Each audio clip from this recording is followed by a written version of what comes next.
I think it's a hypocritical gesture by Secretary Pompeo. When I go to the United States, I do not go to visit the U.S. I go to attend the United Nations, and that is an obligation of the United States to provide visas. Now they have restricted us, not only my delegations, but every Iranian who works at the mission to 3 buildings, basically, which is inhuman. But be it as it may, I receive requests from U.S. media to have interviews with them. And out of respect for the American people, with whom we don't have any quarrel, in fact, we respect them, I grant some of those interviews.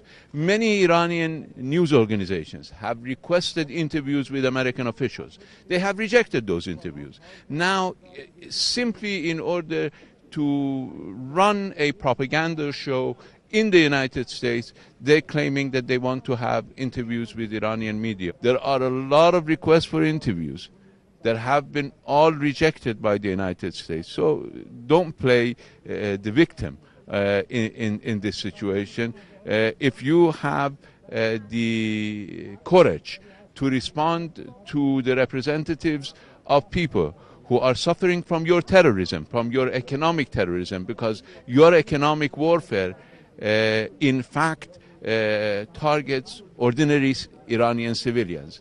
They're eager to hear why you're targeting them. What is your animosity with them? What is your hostility with them? Just respond to these media.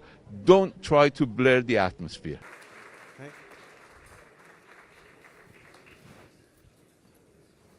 Let's go to the easier part of the world, the Middle East, okay? So the Straits of Hormuz, are we committed to keeping open the Straits of Hormuz at any cost militarily? Yeah, we're going to keep them open.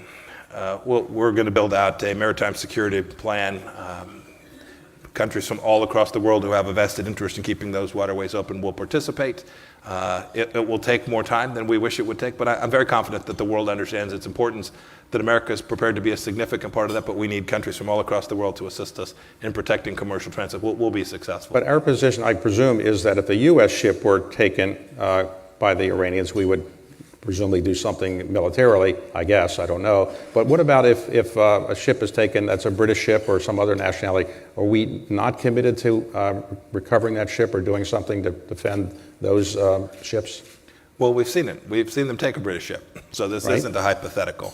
And we are working, I was working with I guess I'm now working with my third British foreign minister since I've been the Secretary of State, but working with the British to find the solution to both right that injustice, and second, prevent it from happening again, so to establish deterrence.